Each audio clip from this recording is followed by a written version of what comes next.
Have you ever moved into a new house thinking it would be a fresh start for your family, only to discover that the previous owner had left behind something that would force your teenage daughter to choose between saving a dying child and unleashing an ancient curse that could destroy your entire bloodline? I thought moving to the mountains would solve our problems. I thought getting away from the city would bring my family closer together. I was wrong about a lot of things. My name is Sarah, and this is the story of how our family learned that some inheritances come with responsibilities we never asked for. But before I share what happened to us in that house, don't forget to hit that subscribe button to support our channel. Let me start by telling you why we moved in the first place. After my husband David lost his job at the tech company, and our daughter Emma started getting into trouble at her expensive private school in Denver, we decided we needed a change. The city was suffocating us, the bills, the pressure, the constant competition. When David's elderly great-aunt Martha passed away and left us her old house in the Colorado Rockies, it felt like a sign from above. It's perfect timing, David kept saying as we drove through the winding mountain roads toward our new home.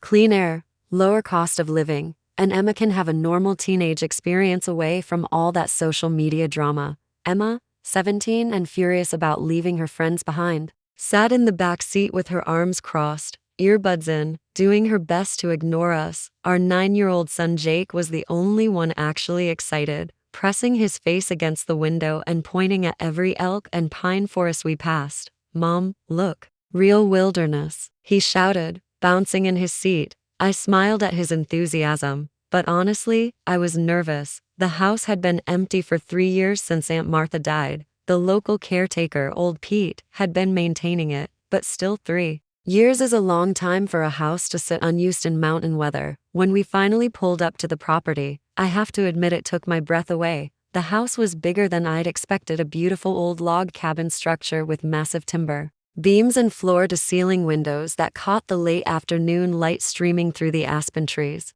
Wildflowers carpeted the meadow around it, and ancient pine trees provided shade over a stone-paved courtyard. "Whoa," Jake whispered, finally quiet for once. Even Emma pulled out her earbuds. "It's actually not the worst place ever," she admitted, grudgingly, but as we got closer, I noticed things that made me uneasy. Dream catchers hung from every eave and porch beam, dozens of them in different materials, leather and feathers. Woven grass, even what looked like small animal bones. They swayed gently in the mountain breeze, creating an almost hypnotic dance. But there were so many that it felt overwhelming rather than peaceful. The garden was another mystery. While most of it had grown wild during the 3 years of abandonment, there was one section that was meticulously maintained. Plants I didn't recognize grew in perfect spirals, and in the center stood a large granite boulder that had been carved flat on top, worn smooth by countless hands. Old Pete appeared as we were unloading the car. He was a grizzled man in his 70s who moved with the careful precision of someone who'd spent decades navigating mountain terrain. "Welcome, welcome," he said, but I noticed he kept glancing nervously at the house. "I've been keeping everything in order, just like Miss Martha asked." "Thank you so much for taking care of everything," I said. "I hope it wasn't too much trouble." He shrugged. "No trouble at all." She was real important to folks around here, real respected. There was something in the way he said it that made me curious. What did Aunt Martha do? We never really knew much about her work. Old Pete glanced at the spiral garden, then back at me. She helped people when they were hurting, when they had problems that regular doctors couldn't handle. Folk would drive up from 3 counties away to see her. "Like an herbalist?" David asked, joining our conversation. "Something like that," old Pete nodded, but I caught him touching a small cross pendant at his neck. She had a way about her, but, he paused, choosing his words carefully. "Gifts like that, they don't just vanish when someone passes. They linger in the place, waiting for what?" Emma had been listening, despite pretending to be absorbed in her phone. Old Pete looked at her for a long moment. "For someone who can handle them properly, or," he hesitated, "for someone who doesn't know better than to mess with what they don't understand." An uncomfortable silence fell over us. Jake had wandered over to the spiral garden and was reaching toward one of the plants when old Pete suddenly called out, "Don't go touching anything in that section. Not without permission." Jake jumped back, startled. "Permission from who?" "From whatever's still guarding it," old Pete said quietly. I felt goosebumps rise on my arms, which was ridiculous. It was probably just the altitude and exhaustion from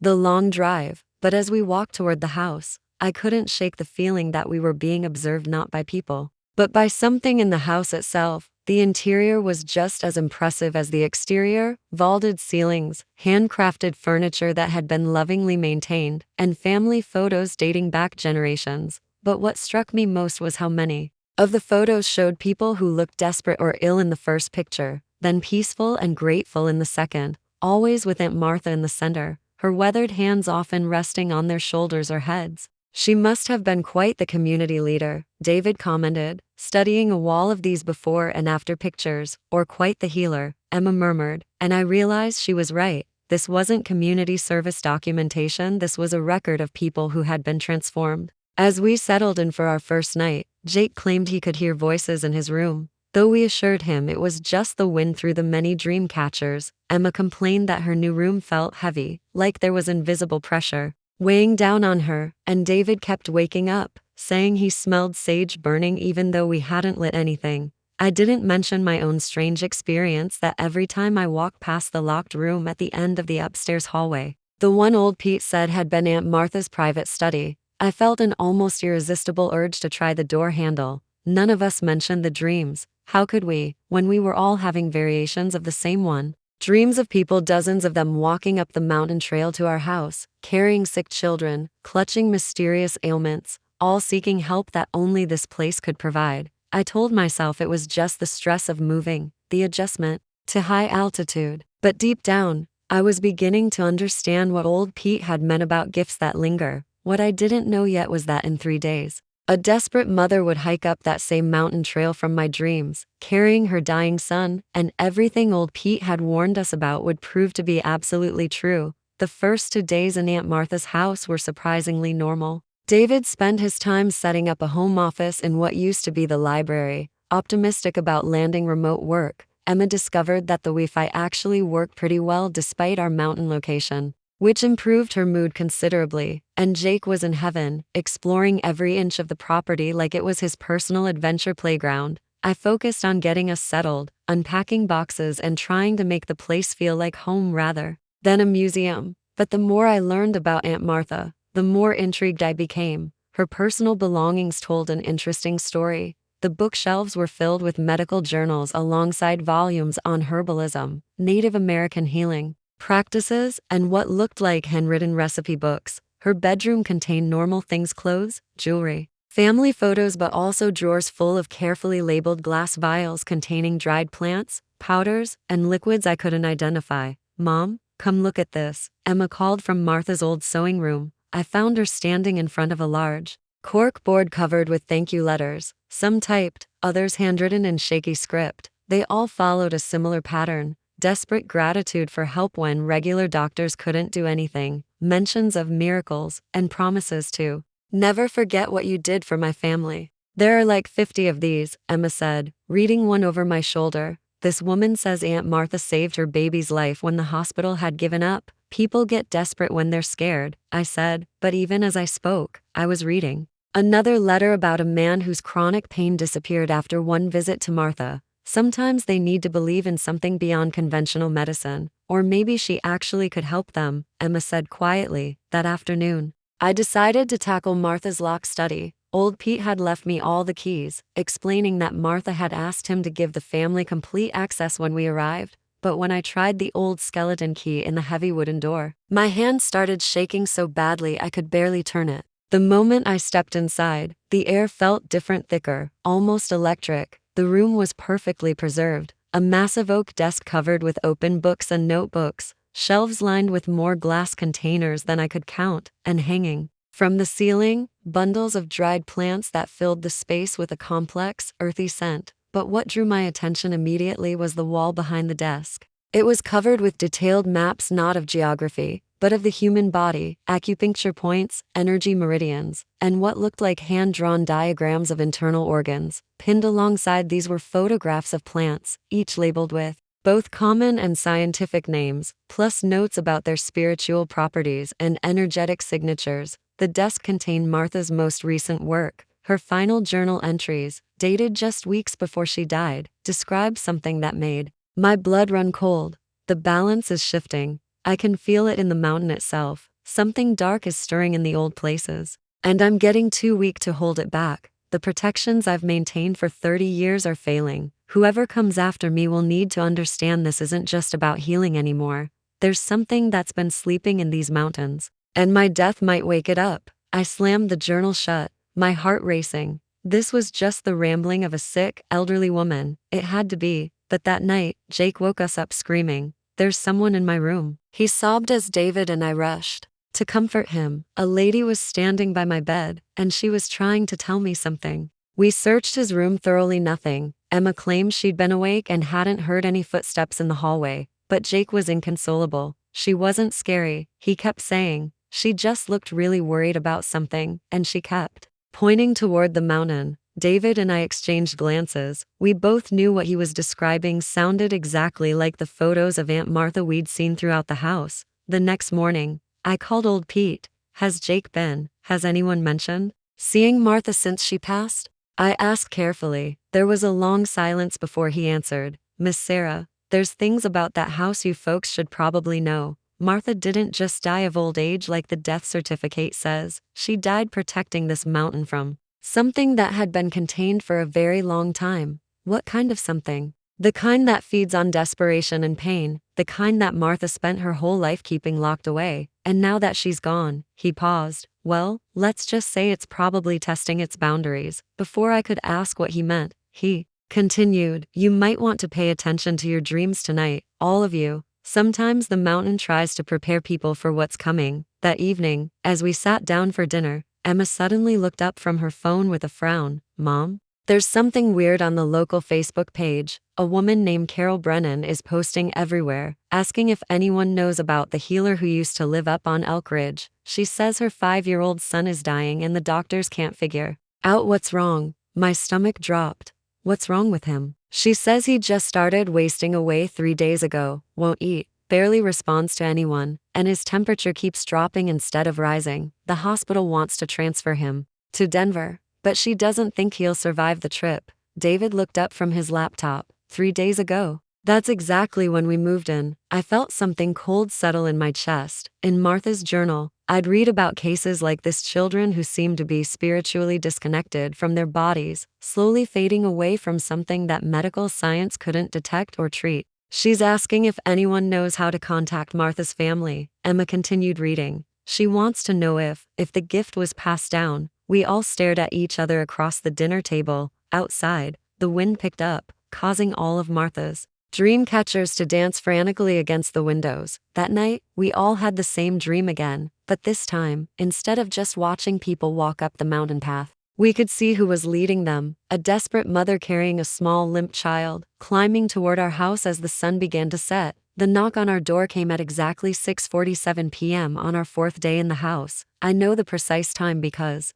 I was staring at the kitchen clock, trying to convince myself that the woman from Facebook wouldn't actually show up. I was wrong. Through the window, I could see a beat-up Honda Civic parked at the bottom of our long driveway, and a woman in her 30s, walking slowly up the path. She was carrying something wrapped in a blanket, and even from a distance, I could see the exhaustion and desperation in every step she took. "David," I called, my voice tight. "She's here." Carol Brennan looked like she hadn't slept in days. Her brown hair was pulled back in a messy ponytail, her clothes were wrinkled, and her eyes had that hollow look that comes from watching someone you love slip away while feeling completely powerless to stop it. But it was the child in her arms that made my breath catch. 5-year-old Tommy was so pale he looked translucent, and so still that for a terrifying moment I thought he might already be gone. His eyes were open but unfocused, staring at something the rest of us couldn't see. "Are you Martha's family?" Carol asked, her voice barely above a whisper. I wanted to say no. I wanted to close the door and pretend this wasn't happening. Instead, I heard myself saying, "I'm her great niece, please, come in." David appeared behind me, took one look at the situation, and immediately started clearing space on the living room couch. Emma and Jake hung back in the hallway, both staring at Tommy with wide eyes. "I'm sorry for just showing up like this," Carol said as she carefully laid Tommy on the couch. "But I didn't know what else to do. The doctors at St. Joseph's have run every test they can think of. They want to airlift him to Children's Hospital in Denver, but," she broke down, covering her face with her hands, But you don't think he'll make it that long, I finished gently. She nodded, wiping her eyes. It started 4 days ago. He just stopped eating, stopped playing, stopped being Tommy. His temperature has been dropping steadily, and yesterday he stopped recognizing me. The doctors are calling it failure to thrive, but that's just what they say when they don't know what's really wrong. I knelt beside the couch and looked at Tommy more closely. His breathing was so shallow it was barely visible, and his skin had an almost gray tinge. But what disturbed me most was his eyes. They weren't just unfocused. They looked empty, like no one was home behind them. What made you think of Martha? David asked. My grandmother used to tell stories about her, said Martha could help when nothing else would work, especially with children. Grandma brought my uncle to see her back in the 80s when he had something similar. Carol looked around the room, taking in all of Martha's belongings. I know it sounds crazy, but I was hoping, maybe the gift runs in families? An uncomfortable silence fell over the room. Emma stepped forward, and I was surprised by the gentle tone in her voice. What exactly did your grandmother say about Martha? That she could see things other people couldn't, that she could tell when someone's spirit was disconnected from their body, and that she knew how to bring them back. Carol looked directly at me. Is any of that true? Before I could answer, Jake suddenly spoke up from the hallway. The lady in my dreams said something about that. We all turned to stare at him. What lady, honey? I asked. The one who's been visiting me. She looks like the pictures of Aunt Martha. Last night she told me that sometimes little kids get lost between worlds, and they need someone to help them find their way home. Carol gasped.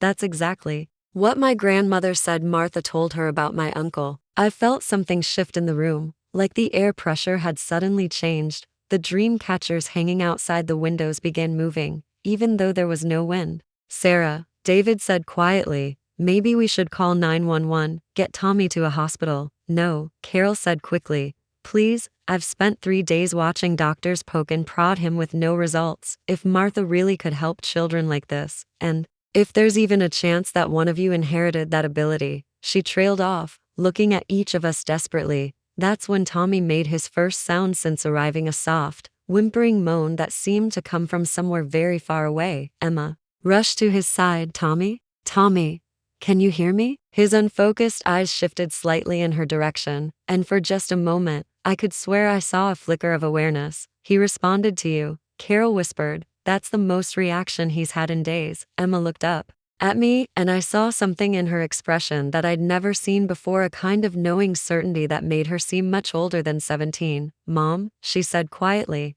I think I know what's wrong with him, and I think I know where Aunt Martha kept her instructions for cases like this. Emma, what are you talking about? The journal you were reading in Martha's study. I saw it when I brought you coffee yesterday. There's a whole section about spiritual displacement in children. Martha wrote that it happens when something traumatic creates a crack between the physical and spiritual worlds, and the child's soul gets partially pulled through. Carol's face went white. 4 days ago, Tommy saw his grandfather die. We were visiting my dad in the hospital, and Tommy was holding his hand when she couldn't finish. He was connected to someone who crossed over, Emma said with startling confidence. Part of him tried to follow. I stared at my teenage daughter, wondering where this knowledge was coming from. Emma, how do you know all this? I don't know how I know it, Mom, but I do, and I know where Martha kept the remedy. Before any of us could stop her, Emma was heading toward the locked study. We followed her, Carol carrying Tommy, all of us somehow understanding that we had crossed a line we couldn't uncross.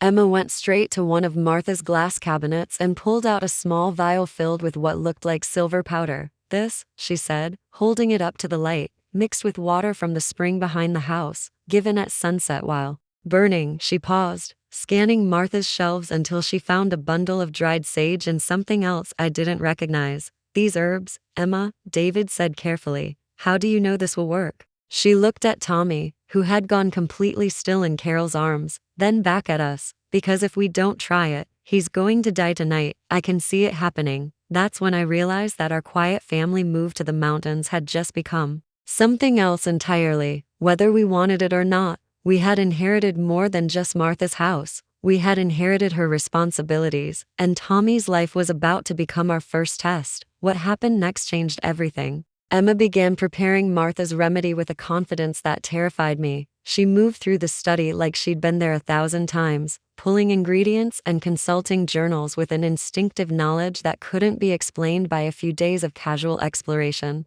"Emma, stop," I said, my voice sharper than I intended. "We can't just give an unknown substance to a dying child. We're not doctors. We're not healers. We're just people who inherited a house." She turned to look at me, and I barely recognized my own daughter. Her eyes held a depth and certainty that belonged to someone much older. "Mom, if we do nothing, Tommy will be gone within the hour. I can see his spirit pulling away. We can try to save him, or we can let fear stop us and live with the consequences forever." "This is insane," David said, running his hands through his hair. "We need to call 911. Get him to a real hospital with real doctors." Carol, who had been silent during our family argument, finally spoke. "I've already tried real doctors. They've done everything they know how to do." She looked down at Tommy, whose breathing had become even more shallow. "At this point, what do we have to lose?" That's when Jake, who had been quietly watching from the doorway, walked over to one of Martha's cabinets and pulled out a leather-bound notebook. "She left instructions," he said simply, opening it to a page that looked like it had been bookmarked.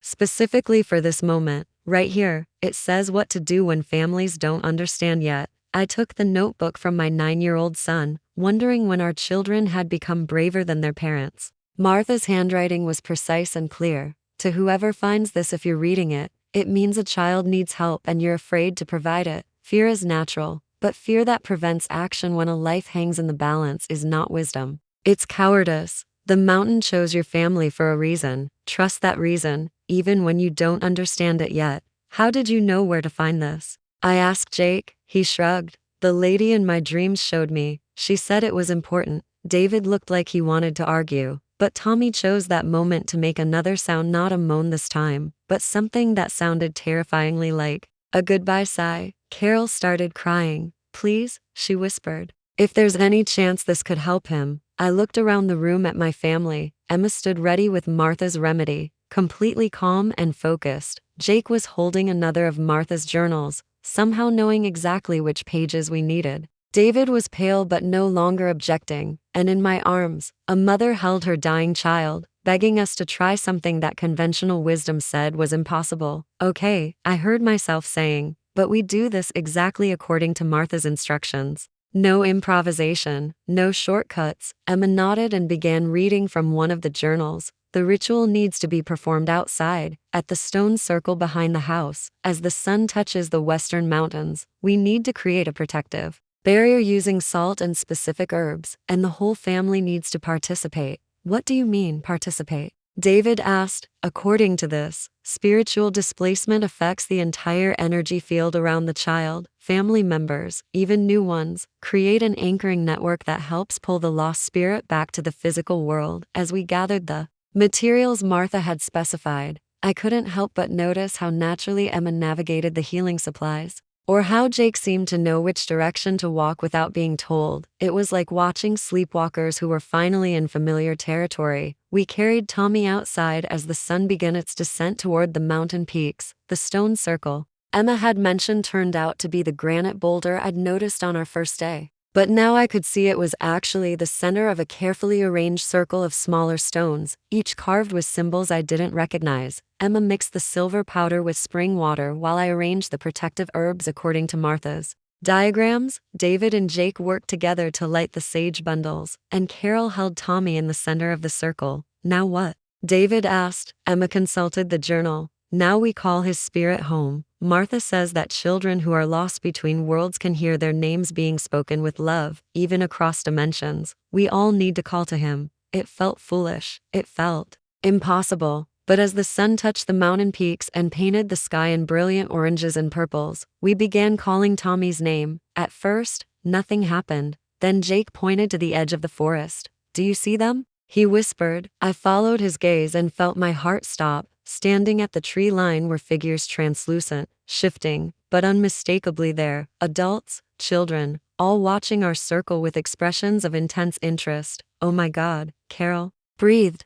"Are those people Martha helped?" Emma said matter-of-factly, as if seeing spirits was perfectly normal. "They're here to help guide Tommy back." That's when Tommy's eyes suddenly focused, and he looked directly at his mother. "For The first time in for days. Mommy? He said in a voice barely above a whisper. Carol sobbed with relief, pulling him closer. Yes, baby, I'm here. But our relief was short-lived. As Tommy's spirit returned to his body, something else happened. The protective circle we'd created began to pulse with an energy that felt wrong. The spirits at the forest edge became agitated, pointing toward the mountains and making gestures we couldn't interpret. Emma's face went pale. Mom, something's wrong. The barrier isn't just keeping bad things out, it's keeping something in. Before I could ask what she meant, the temperature around us dropped 20 degrees in seconds. The herbs in our hands began smoking without flame, and all of Martha's dream catchers started spinning wildly. That's when we heard it, a sound like wind rushing through a tunnel, coming from the direction of the highest mountain peak. We need to get inside, Emma said urgently. Now, bringing Tommy back opened something. And it's not happy about it. As we hurried toward the house, Tommy clinging to his mother and looking more alert with every step, I heard old Pete's truck roaring up our driveway much faster than was safe on the mountain roads. He jumped out before it had fully stopped, his face grim. Did you perform a calling ritual? He shouted over the increasing wind. We had to. I called back. The child was dying. Then God help us all, he said, because you just woke up something that's been sleeping in these mountains for 50 years. And it's going to want payment for what you took from it. As if to emphasize his words, a howl echoed from the highest peaks, not the sound of any animal I'd ever heard, but something that spoke of hunger and rage and ancient, patient malevolence. Tommy was alive and aware and back with his mother, but as we bolted the door behind us and began closing every curtain in the house,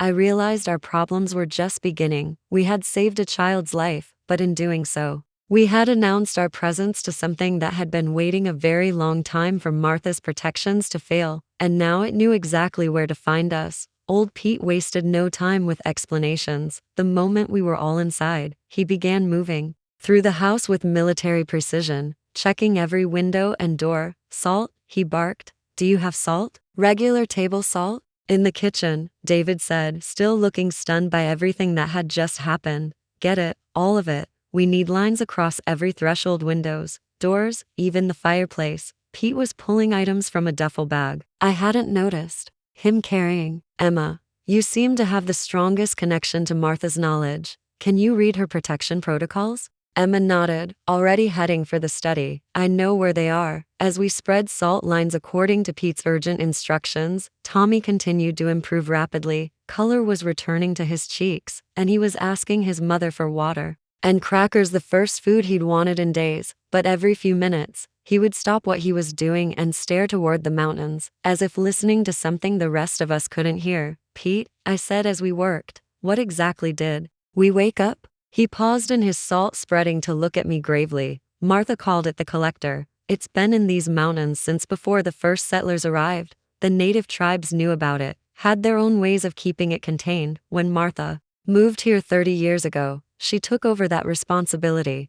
What does it collect? Carol asked, instinctively pulling Tommy closer. Souls, particularly souls that have been loosened from their physical bodies, children who are spiritually sensitive, people near death, anyone who's had a brush with the other side. Pete gestured toward Tommy. When you called his spirit back, you created a beacon. The collector knows there's fresh spiritual energy here now. Emma emerged from the study carrying an armload of Martha's journals and looking grim. According to these notes, Martha had to renew the mountain's protective barriers every full moon for 3 decades. The last entry says she was getting too weak to maintain them, and that whoever came after her would need to. She paused, reading more carefully, would need to choose between letting the barriers fail completely or taking on the responsibility permanently. What does that mean, permanently? David asked. It means, Pete said quietly, that one of you would have to become the new guardian, bind yourself to the mountain the way Martha did. It's not something you can do part-time or temporarily.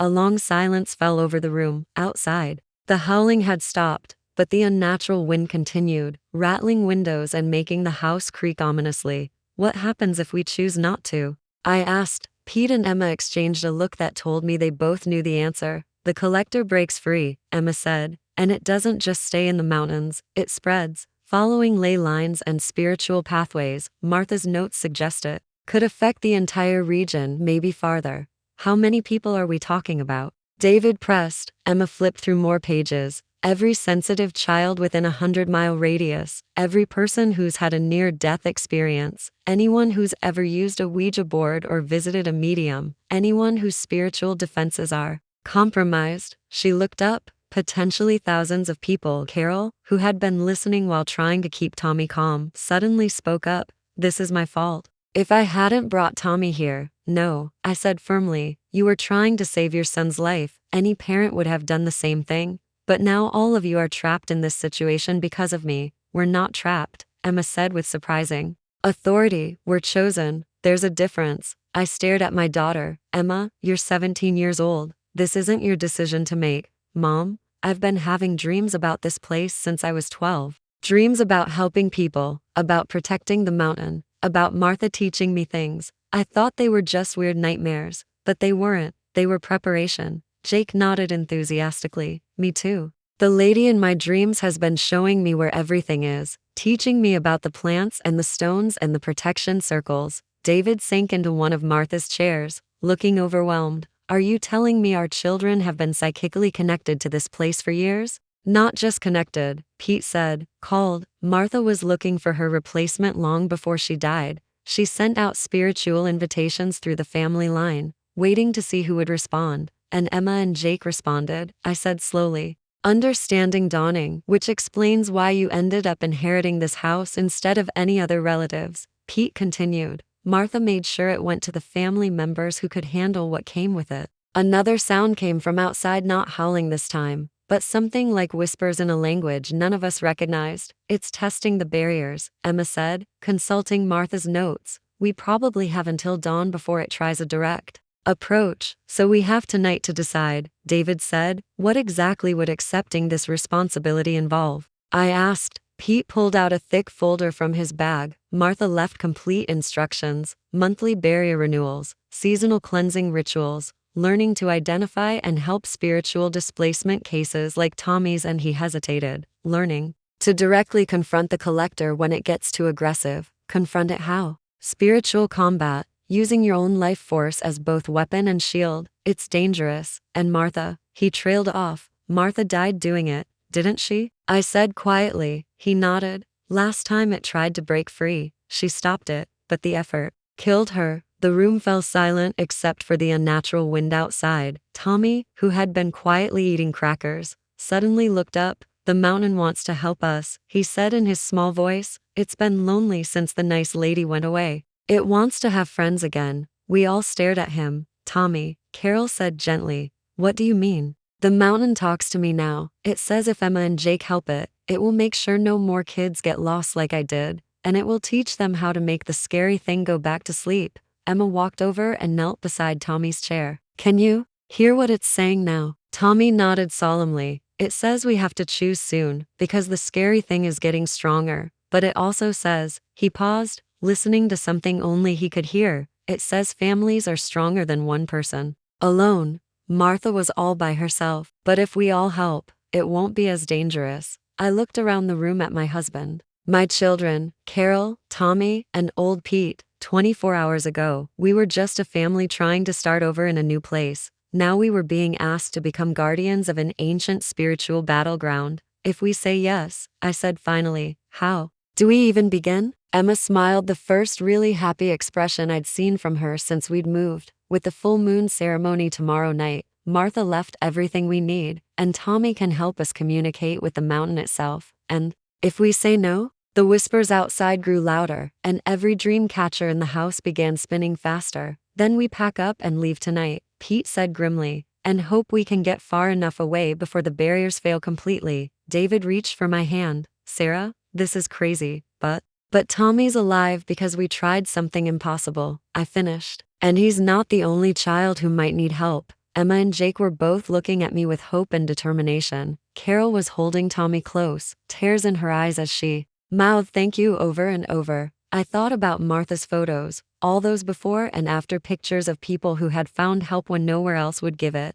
I thought about the dreams we'd all been having, the way Emma and Jake seemed to understand things they'd never been taught. I thought about what kind of people we wanted to be when faced with an impossible choice. We'll need to learn everything. I said finally, no half measures. If we're going to do this, we do it right. Emma threw her arms around me, and Jake cheered. Even David managed a shaky smile. Then we better get started, Pete said, his relief obvious, because ready or not, your training begins at sunrise. Outside, the whispers faded to nothing, and for the first time since we'd arrived, the mountain felt peaceful. We had made our choice. Now we had to prove we were strong enough to live with it. Our training began. At dawn, and within hours, I realized how unprepared we were for what we'd committed to. Old Pete led us to a hidden valley behind the house where Martha had practiced her most advanced work. Ancient stone formations created natural amphitheaters, and the air itself felt thick with accumulated spiritual energy from decades of healing rituals. This is where she faced the collector directly, Pete explained, pointing to a circle of blackened stones. 3 times in 30 years, it broke through her barriers, and each time she had to confront it here. Emma walked to the center of the circle and immediately went pale. I can feel it, she whispered. The fear, the pain, the desperation. Martha was terrified each time, but she did it anyway. Can you sense anything else? Pete asked, watching her carefully. Emma closed her eyes and stood very still. She wasn't alone the last time. Someone helped her, but her eyes snapped open, looking confused. But they didn't survive. Pete's expression grew grim. Her apprentice, a young man named Michael who'd been training with her for 2 years. When the collector broke through last spring, they tried to face it together. Martha managed to push it back. But Michael, what happened to him? David asked. His body survived. His spirit didn't. He's been in a care facility ever since. Completely catatonic, just like Tommy was, but permanent. The weight of that information settled over us like a cold blanket. We were volunteering for something that could destroy us in ways worse than death. Maybe we should reconsider, David said quietly. That's when Tommy, who had been playing with some of the stone formations, came running over to us. The mountain says not to be scared, he announced. It says Martha and Michael tried to fight the scary thing, the old way, but families can do it different, stronger. What do you mean, different? I asked. Tommy tilted his head like he was listening to something, then nodded seriously. Instead of one person being the shield, everyone takes turns, like playing tag, but with protection magic. Emma's face lit up with understanding. Distributed spiritual defense. Instead of one guardian taking all the psychic damage, we create a network that can absorb and redistribute the impact. Pete stared at her. That's actually brilliant. Why didn't Martha think of that? Because she was trained in the old tradition, Emma said with certainty that still surprised me. One guardian, one mountain, total responsibility. But we're not just one guardian, we're a family system. Plus Carol and Tommy are spiritually linked to us now because of the healing, so we could theoretically handle threats that would overwhelm a single person, David said slowly. Theoretically, Pete emphasized, but we'd need to test it, and we'd need to do it soon. The next full moon is tomorrow night, and that's when the barriers need renewal. If we can't maintain them, he didn't need to finish. We all understood the stakes. We spent the morning learning basic protection rituals and energy sensing exercises. Emma and Jake picked up everything with uncanny speed, while David and I struggled with concepts that seemed to defy every rational thought we'd ever had. Carol surprised everyone by showing a natural talent for what Pete called spiritual amplification, the ability to boost other people's psychic abilities. Makes sense, she said when we commented on it. I've been praying desperately for 4 days straight. Prayers just focus spiritual energy. By afternoon, we were attempting our first group barrier when everything went wrong. The exercise was supposed to be simple: create a protective circle around Tommy while he tried to communicate with the mountain spirit. But the moment we linked our energies, something else answered the call. The temperature dropped 40 degrees. In seconds, every bird in the forest went silent, and standing at the edge of our circle, translucent but unmistakably present, was a tall figure in dark robes with eyes like empty holes. The collector. Pete breathed, reaching for a bag of what looked like iron filings. But before he could use whatever protection he'd brought, the entity spoke not with words, but directly into our minds. You took what was mine. The child's spirit was already half claimed. Return him, and I will allow the rest of you to leave unharmed. Emma stepped forward, and I saw her hands were shaking, but her voice was steady. Tommy was never yours. His spirit was displaced by grief, not claimed by darkness. You know nothing, little guardian. I have fed on the lost and dying in these mountains for centuries. Your predecessor understood the bargain. I would take only those who were already departing, and I would leave the living alone. You have broken that compact. Martha never made deals with things like you, Pete said firmly. The collector's laugh was like wind through a graveyard. Martha made the same bargain every guardian before her made, a life for a life. Each time I was forced back into dormancy, she gave me a spirit in exchange for years of peace. Her final gift was her own apprentice. I felt sick. You're lying. Ask your mountain spirit, new guardian. Ask it about the prices paid for protection. Emma closed her eyes and reached out with her newfound abilities. When she opened them again, she looked stricken. It's true, she whispered. Every few years, Martha would. She would let terminally ill patients slip away instead of fighting for them, people who were going to die anyway.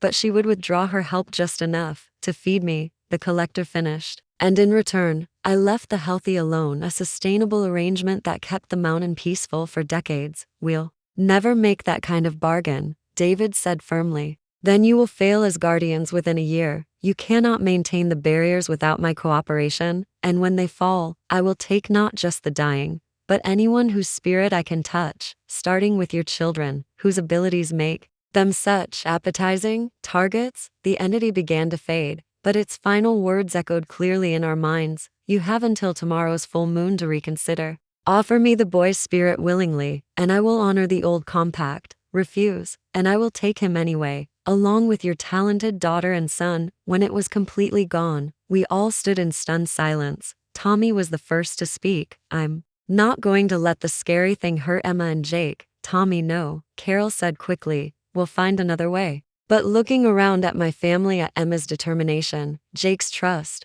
David's protective anger, and Carol's fierce maternal love, I realized we had just moved from theoretical commitment to a very real test. The collector had given us an ultimatum, and we had less than 24 hours to figure out how to fight something that had been making deals with guardians for centuries. Whether we were ready or not, our first real battle was tomorrow night. That night, none of us slept. Well, we were all processing the terrible truth about Martha's methods and facing the reality that in less than 18 hours, we would either find a way to defeat an ancient entity or watch it destroy everything we cared about. But it was Emma who was struggling the most. I found her at Em and Martha's study, surrounded by journals and looking like she'd been crying. Mom, what if we can't do this? She said without looking up. What if the collector is right and the only way to protect people is to sacrifice others? I sat down beside her on the floor. Do you really believe that? I don't know what I believe anymore. A week ago I thought magic was fake and spirits were just stories. Now I'm supposed to be some kind of guardian, and I can do things that should be impossible. But I don't understand how or why. She wiped her eyes. What if I make the wrong choice tomorrow night? What if people die because I'm not strong enough or smart enough or good enough to replace someone like Martha? Emma, you're not replacing Martha. You're becoming something new. How do you know? Honestly, I didn't. But looking at my daughter, this brave, gifted teenager who had stepped up when a child's life was at stake, I realized something important. Because Martha made deals with the collector for 30 years, and you've already proven you won't. That's not weakness, honey. That's evolution. She looked at me with hope and doubt warring in her expression. But what if refusing to compromise means more people get hurt? Then we find a third option. That's what families do. We solve problems together that none of us could handle alone. The next morning brought an unexpected visitor. A pickup truck came up our driveway carrying a Native American man in his 60s, who introduced himself as Joseph Crowfeather. I represent the tribal council, he said simply. We've been monitoring the spiritual activity in this area for generations. The mountain spirit reached out to us last night, asking for help. Old Pete seemed relieved to see him. Joe, thank God, these folks have gotten themselves into a situation with the collector, and they're trying to find an alternative to the old compact. Joseph studied our family carefully, paying particular attention to Emma and Jake. The children have strong connections to the spirit world, dangerous, but potentially very powerful. He looked at Tommy, and this little one has been touched by both light and shadow. Interesting. Can you help us? David asked. Perhaps. My people have dealt with entities like the collector for centuries, but our methods require sacrifices of a different kind. My heart sank. What kind of sacrifices? Not lives, Joseph said quickly, but parts of yourselves. To defeat something that feeds on spiritual energy, you must be willing to give up pieces of your own spiritual power permanently. You become less sensitive, less connected to the other world, but you also become immune to its influence. Emma shook her head immediately. If I give up my abilities, I can't help people like Tommy anymore. That's the choice, Joseph said gently. Personal power or greater good. Martha chose to keep her abilities and make compromises. You must decide which path serves the community better. We spent the day in intense preparation. Joseph taught us traditional protective techniques while Pete shared Martha's more modern methods. Emma and Jake worked with Tommy to strengthen their connection to the mountain spirit. Carol and David focused on learning support roles for whatever was coming. But as the sun began to set, I could see the internal struggle tearing Emma apart. She wanted to help people, but she was terrified of the responsibility. She wanted to keep her newfound abilities, but she was afraid of what the cost might be. I can't decide, she told me as we prepared the ritual site. How do I choose between being able to help people and protecting everyone from my mistakes? That's when Tommy walked over and took her hand. The mountain says you don't have to choose yet, he said in his matter-of-fact way. It says tonight is about learning, not deciding forever. What does that mean? Emma asked. Tommy tilted his head, listening to something the rest of us couldn't hear. It says the scary thing has never fought a family before. Maybe it will learn something new too. Maybe everyone will change. As the full moon rose over the mountains, we gathered in the stone circle where Martha had made her final stand. Joseph had taught us to create protective barriers using traditional sage and sweetgrass. Pete had prepared Martha's silver-based defenses. Emma and Jake held hands,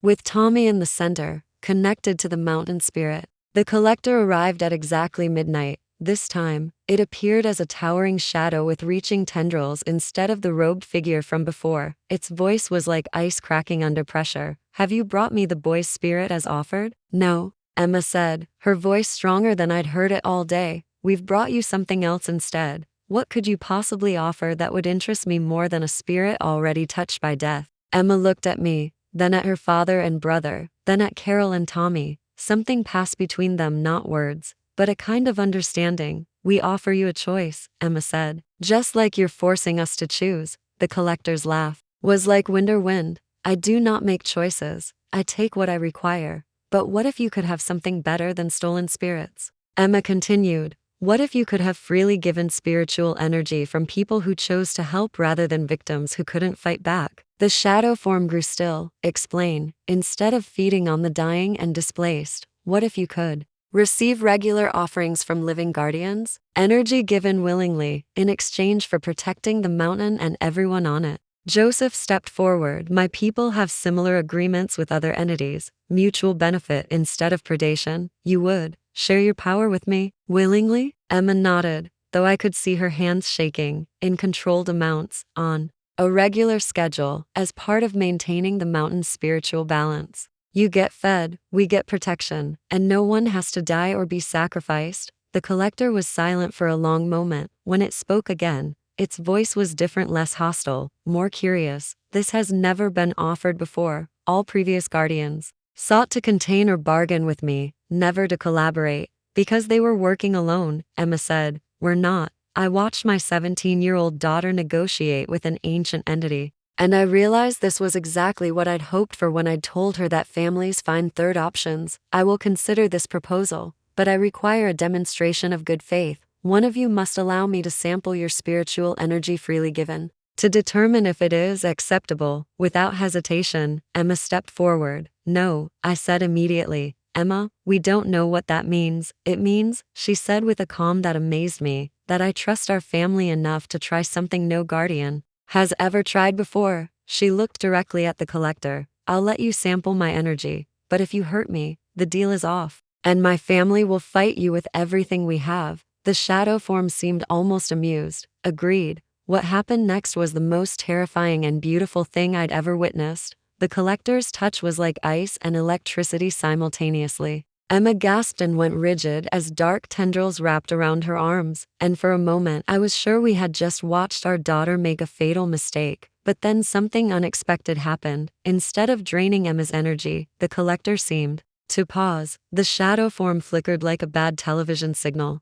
and when it spoke, There was confusion in its voice. This energy, it tastes of connection, of love freely shared rather than power hoarded. Emma, still caught in the entity's grasp, managed to speak. That's what I've been trying to tell you. Family energy is different from individual energy. It's stronger because it's multiplied, not diminished, by sharing. I do not understand. Then let me show you, Emma said, and did something that made my heart stop. She opened her spiritual connection not just to the collector, but to all of us suddenly. I could feel everything Emma was experiencing, the collector's ancient loneliness, its centuries of feeding on fear and desperation, its complete inability to understand concepts like voluntary cooperation or mutual benefit. But I could also feel my family's love for Emma flowing through the connection, strengthening her even as she shared her energy with something that had terrified us. The collector released Emma immediately, its form shifting to something more humanoid and less threatening. What is this sensation?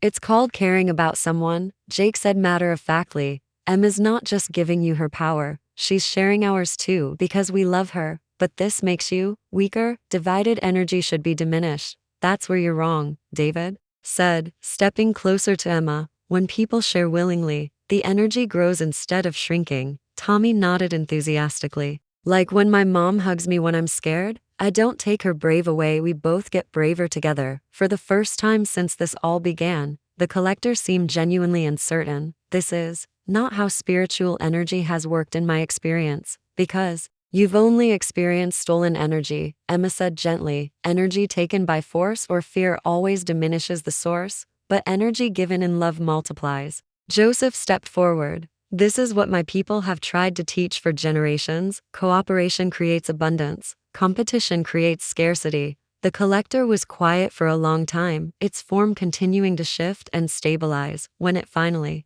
spoke, it sounded almost vulnerable. I have been hungry for so long. Stealing energy from the dying barely sustains me, never truly feeds me. But this could actually nourish you. Emma finished. If you're willing to try a different way. But what if you change your minds? What if you decide the cost is too high? I cannot return to stealing spirits if the willing offering stops. That's when Carol spoke up. Then we make it bigger than just our family. We create a community of people who understand what you need and choose to help provide it. What do you mean? I asked. Carol looked around at all of us. Emma saved Tommy's life. If there are other children like him, other families facing impossible situations, they'd want to help too. We create a network of people who've been helped by the mountains, guardians, and they all contribute small amounts of energy regularly. Pete nodded slowly. Like a spiritual community service program, people give a little, and everyone benefits from the protection. The collector's form continued to shift, becoming more and more human-like. You would ask others to make this choice? To willingly share their life force with me? We'd ask them to invest in their community's spiritual protection, Emma corrected. You're not just some monster we're feeding to keep happy. You're part of the mountain's ecosystem. You have a role to play in maintaining balance. I had not considered that perspective. Tommy walked right up to the collector, showing no fear at all. Are you lonely? He asked. The entity looked down at him, and for a moment its form became completely human, a tall, thin man with sad eyes. Yes, little one, I have been alone for more centuries than you can imagine. Well, you don't have to be anymore, Tommy said simply. If you stop trying to take people away from their families, you can have friends instead. The collector knelt down to Tommy's eye level. I do not know how to have friends. It's easy, Tommy said. You help people when they need it, and they help you when you need it, and nobody gets hurt on purpose. The entity looked around at all of us, Emma still glowing slightly from their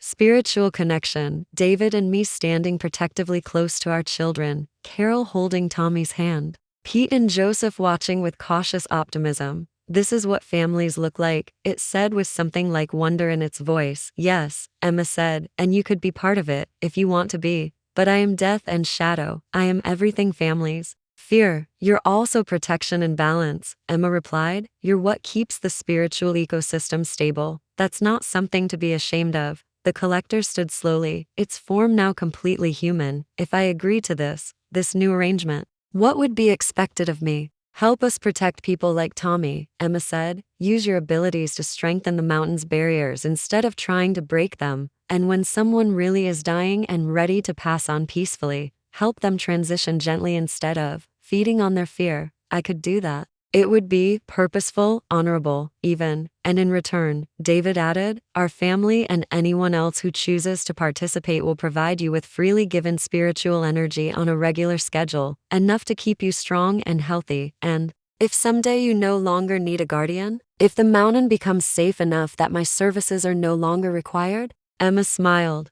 Then you'll have learned enough about friendship and community that you won't need to feed on spiritual energy at all. You'll have found other sources of fulfillment. The collector who no longer looked like a collector at all, but like a man who had been lost for a very long time, stared at Emma with something approaching awe. You truly believe that is possible? I believe people can change, Emma said firmly, and I believe that includes you. The entity nodded slowly. Very well, I accept your proposal, but I have one condition. My heart sank. Here it comes, I thought, the catch. I wish to have a name. If I am to be part of a community, I should not be known only as the collector. I wish to be called something that reflects what I hope to become, not what I have been. Tommy immediately raised his hand like he was in school. Can I pick it? The entity actually smiled. I would be honored. Tommy thought for a moment, then grinned. Gabriel, like the angel who protects people, because that's what you're going to do now. Gabriel, our former enemy, our new ally, looked around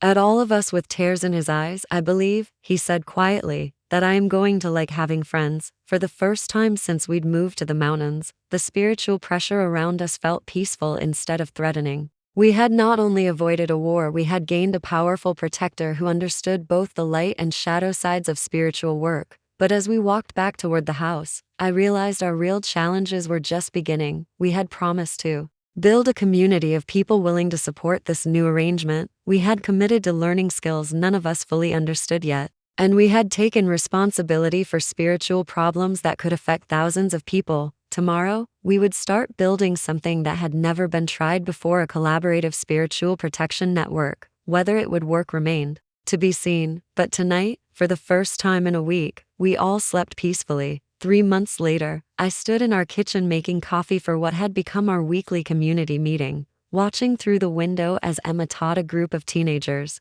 how to create protective energy circles. The transformation had been remarkable, but not in the ways I'd expected. Our collaboration experiment with Gabriel had worked better than any of us dared hope. Instead of the violent, desperate entity we'd first encountered, he had become something closer to a spiritual counselor. People who came to us with problems often found themselves talking through their fears and traumas with someone who understood darkness intimately, but had chosen to move toward light. More families arrived this morning, David said, joining me at the window. The Johnsons from Nebraska, and a single mom with twin boys from Texas. That makes 43 people who've moved to the area specifically to be part of the network. I watched Carol helping the new arrivals get settled in the guest cabins we'd built around the property. What had started as our family's solution to one problem had grown into something none of us had anticipated. An intentional community of people committed to collaborative spiritual protection. Are we in over our heads? I asked David. Probably, he admitted. But look at them. He gestured toward the various groups scattered around our property. Emma was teaching energy work to teenagers. Jake was showing younger children how to communicate with the mountain spirit. Old Pete was instructing adults in traditional protection methods. Joseph Crowfeather had become our cultural consultant, making sure we honored native traditions while developing new approaches. And in the center of it all, Gabriel moved among the groups in his human form, offering guidance and support with a gentleness that still amazed me. Mom, Jake called, running toward the house with his usual boundless energy. Gabriel says the mountain wants to show us something today. Something about the other guardians. Other guardians? I asked. Gabriel approached, his expression serious but not alarmed. Our success here has attracted attention from spiritual entities in other regions. Some are curious about our collaborative model, others are concerned that we're disrupting established territorial agreements. Emma looked up from her teaching circle. Good concerned or bad concerned? Mixed, Gabriel admitted. 3 other entities similar to myself have requested meetings to discuss adapting our model to their areas. But there are also older, more traditional forces that view our approach as threatening to the natural order. David frowned. What kind of traditional forces? Joseph Crowfeather joined our conversation. Ancient spirits that have governed spiritual territories for millennia. They see Gabriel's transformation as a dangerous precedent if entities everywhere start demanding willing cooperation instead of accepting tribute and sacrifice. It could fundamentally change the balance of spiritual power worldwide. I felt that familiar flutter of anxiety. Are we in danger? Not danger exactly, Gabriel said carefully, but we are being evaluated. Representatives from the old council are coming to observe our community and determine whether our methods are genuinely beneficial or dangerously naive. Emma stood up, brushing dirt off her hands. When? Today, Gabriel said. They'll arrive at sunset. The afternoon became a flurry of preparation. Our community members worked together to create the most impressive demonstration of collaborative spiritual protection they could manage. Children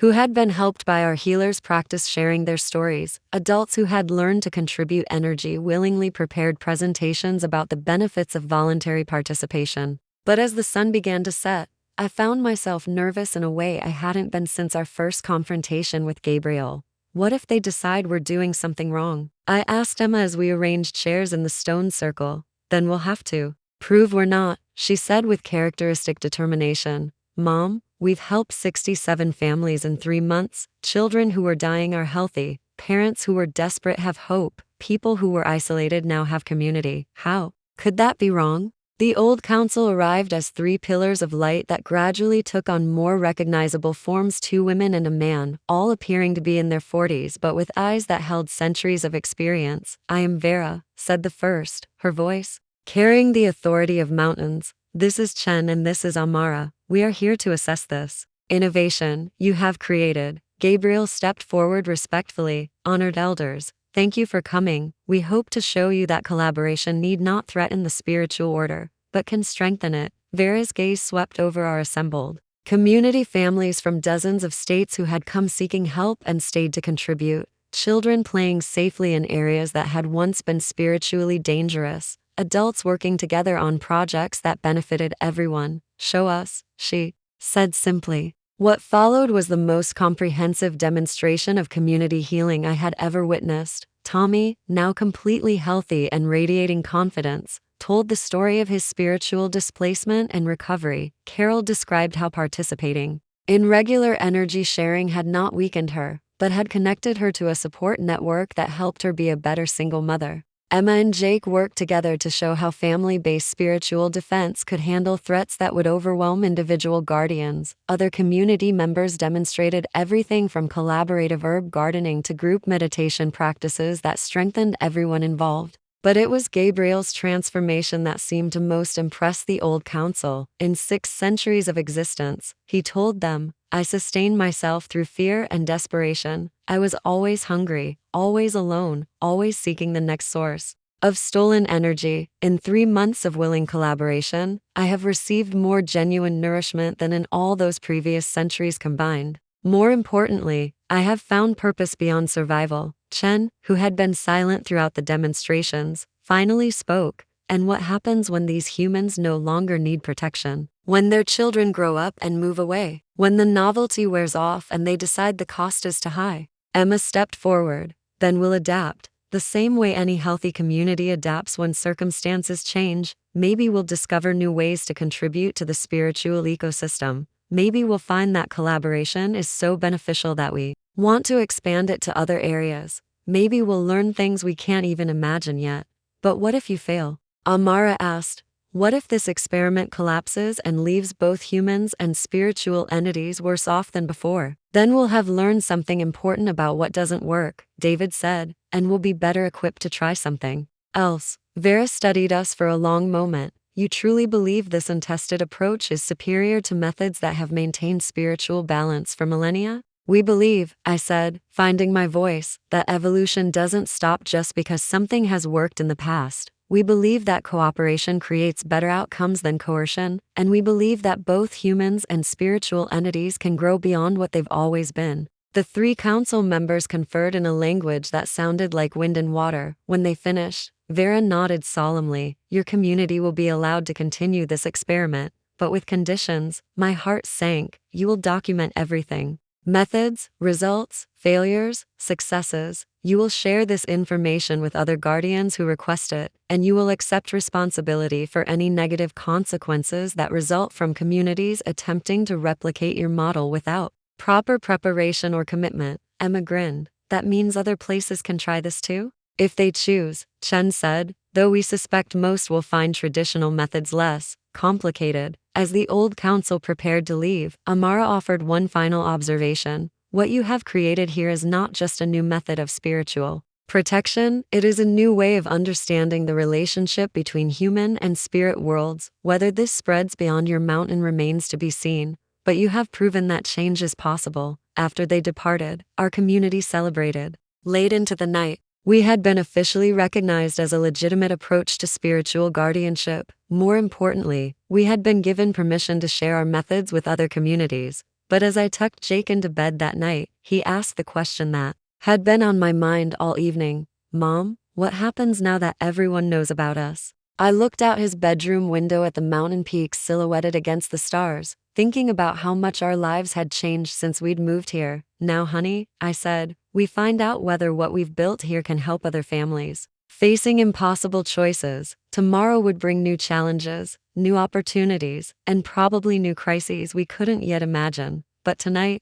I fell asleep grateful for the family that had taught me that sometimes the best solutions come from refusing to accept that the only choices are the ones you've been given. 1 year after we moved into Martha's house, I stood in the same spot, where I'd first felt overwhelmed by the mountain's spiritual pressure. But now the sensation was completely different. Instead of something watching me, I felt embraced by a community that included not just humans, but the mountain itself and the spiritual entities that called it home. Ready for this? David asked, adjusting the camera we'd set up to document today's milestone. I nodded, watching as families from across the country gathered in our meadow. Today marked the official launch of the Collaborative Guardian Network, a formal organization that would help other communities establish their own cooperative relationships with local spiritual entities. Emma, now 18 and confident in ways I never would have imagined a year ago, stood at the center of the gathering holding a leather-bound journal. This is the record of our first year, she announced to the assembled crowd. 43 families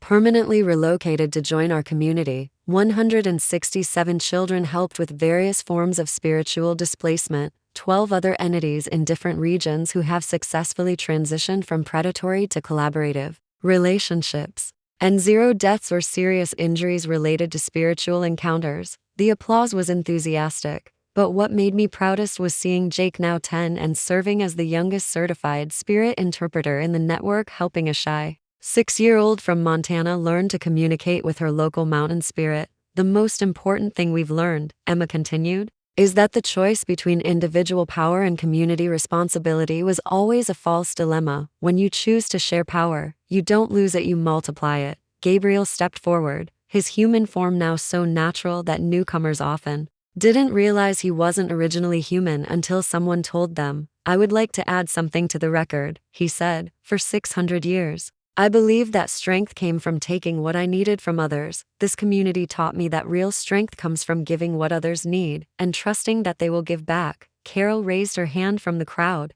Can I share Tommy's progress report? Emma nodded, and Carol stood with Tommy, now 6, healthy and glowing with the kind of confidence that comes from knowing you're valued and protected. Tommy can now help identify other children experiencing spiritual displacement, Carol said. He's assisted with 17 cases this year, including teaching other kids how to find their way back from between worlds, as he calls it. More importantly, he's living proof that being touched by spiritual trauma doesn't have to define your entire life. Tommy waved at the crowd with a grin. The mountain says there are lots more kids like me who need help, but now there are lots more families who know how to help them. Joseph Crowfeather stood next. Our tribal council has voted to officially recognize this community as a legitimate continuation of traditional guardian practices, adapted for modern times. We are proud to support the expansion of collaborative methods to other regions. Old Pete, now serving as the network's official historian, cleared his throat.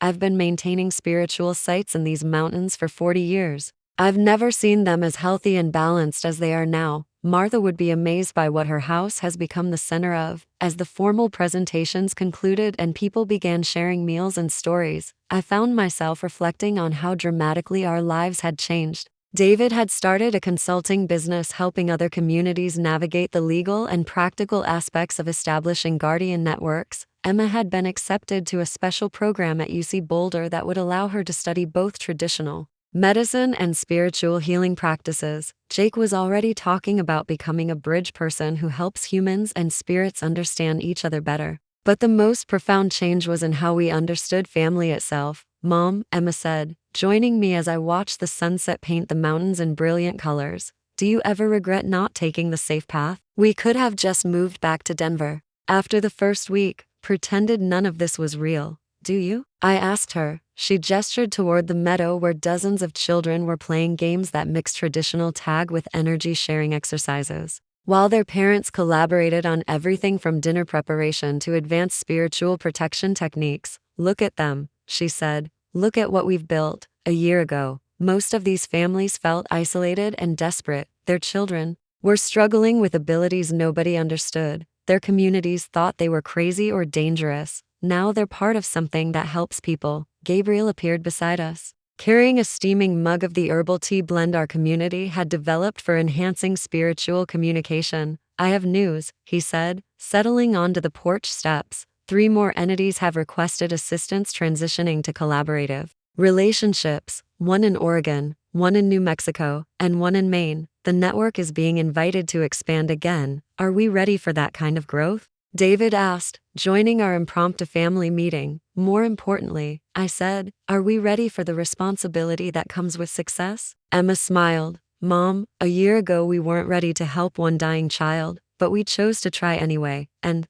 look what happened. Maybe being ready isn't the point. Maybe the point is being willing to grow into what's needed. Jake plopped down beside Gabriel, having apparently finished his spirit interpreting duties for the day. The mountain says expansion is good, but only if we don't forget to keep helping the people who are already here. Wise mountain, Gabriel said solemnly, and wise young interpreter. As the evening progressed and our extended community gathered for what had become our weekly gratitude circle, I listened to story after story of healing, growth, and transformation. A teenager from Texas who had learned to channel her overwhelming empathy into helping others instead of being paralyzed by it. A single father from Oregon whose son had been exhibiting impossible abilities that were now recognized as gifts rather than problems. An elderly woman from Colorado whose lifelong sensitivity to spiritual disturbances had finally found a context where it was valued rather than dismissed. But the story that moved me most was from a young mother named Lisa, whose 4-year-old